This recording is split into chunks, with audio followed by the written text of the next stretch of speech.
The fake agency scandal has taken a shocking new turn.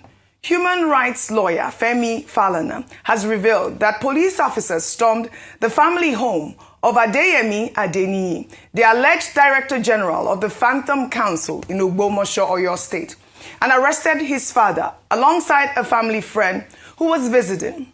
Residents say officers arrived in 4 vehicles, taking the father away, while his mother was left in shock. Falana has condemned the arrest, declaring there is no legal basis for substituted arrest. The young man has promised to show up in court, so he says. So why arrest his father now? Ayo, I mean, this story has, continued to trend. Adeyemi is currently on bail, facing an 8-count charge in the Federal High Court in Abuja.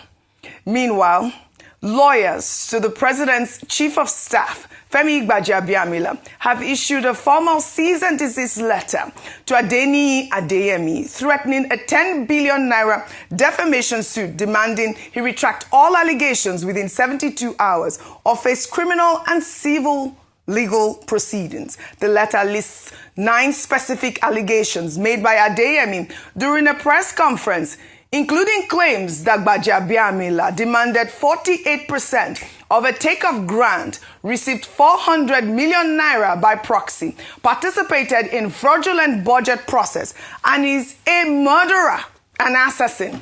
The lawyers insist Gbajabiamila has never met, communicated with, or had any dealing whatsoever with Adeyemi, describing his allegations as reckless, baseless, and malicious. They are demanding a full retraction in 5 national newspapers, removal of all related content from every platform, and a written undertaking to stop further defamatory statements. Now, this cease and desist letter raises the stakes enormously. Adeyemi must now choose between retracting his explosive allegations against the Chief of Staff or face a 10 billion naira lawsuit. Before I take reactions, Ayo, I'd like to come to you. All right, I believe that in the next few days, we're going to get updates and different dimensions and angles to what could potentially be one of the biggest scandals in this administration and in modern democracy here in Nigeria, a phantom agency. But let's talk about the matter before us today. First of all is the issue around the arresting of Adeyemi's father. First of all, Adeyemi himself is innocent until proven guilty.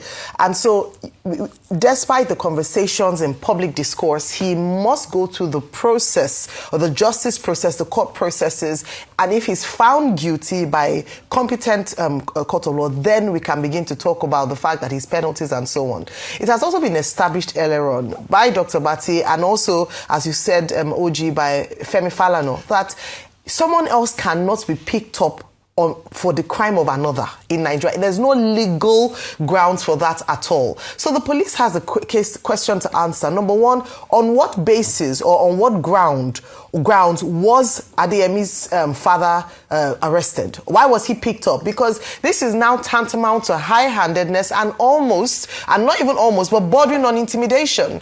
Why was his father picked up? The man himself in question has said he would show himself to the courts. He has not fled. He has not, he still seems to be within the country. And so until the date of court and he doesn't appear, and then there can be a warrant out for him, that he's wanted. But his father or his mother or his children cannot pay penalty or cannot answer questions that he ought to, except it has been investigated and found that they're accessories to the crime, and then they have something to answer for. Aside that, they have no basis. And so the police has to come to explain, or must have a reason for apprehending his father. It must not be seen that there's any form of bias or any form of intimidation or attempt to intimidate the person in question.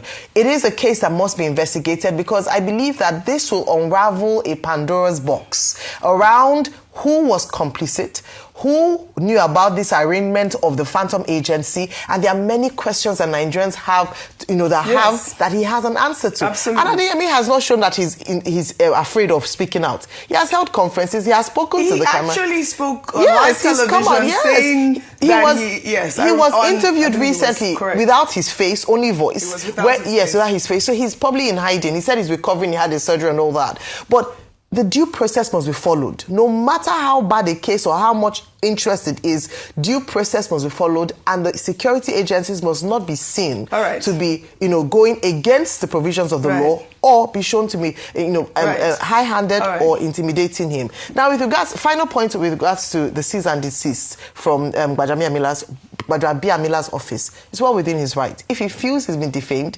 absolutely, he can go through the processes. However, there's one particular thing that he said, that a number of people or politicians have said previously that might indict him if it's matter to the country. Which that's the lawyers. The letter? Okay, that he has never met Adeyemi. Yes. That's an easy thing to prove. And so it will be interesting to follow the case. So he must have a very strong case. Easy thing to prove? If Adeyemi comes with correspondences or pictures, we've seen it in the past where people say, I've never met him. I mean, people have said, I've never met the man in question. But it's a big case that we must not allow, other things to distract us from. We must get to the bottom of this matter, and it must form an opportunity for us to correct loopholes or gaps that exist in the system that would allow us to have a case where a phantom agency can exist. I mean, defamation is a big issue right now in Nigeria, especially with the new cyber crime laws or Cyber Act laws that Section 24. What does it say? Please preach. Quickly, Dr. Bati, we want to enlighten our viewers on the defamation. Commented on it earlier on. At the end of the day, we have heard from Femi Gbajabiamila at this point saying that he is being defamed. Yes, we called for it. I believe even just yesterday I was saying, how is it possible that this sort of crime is being allowed in our country, and this young man has not been picked up? But we have cases of people that are languishing in jail for even, smaller crimes at this point. But like you said, it's wrong that, they had picked up his father because there's no locus at this point. But we told you that we're going to be reading your comments. And I'll take a comment from King on Leke Leke. He wrote, Nigeria must fix the loopholes that allow fake agencies to exist in the first place. Arresting the father is noise. The real issue is institutional vulnerability, verification failure, and a governance culture that reacts only after scandals explode. I particularly like that comment. And thank you to our viewers. On Leke Leke, especially, we'll continue to highlight the story.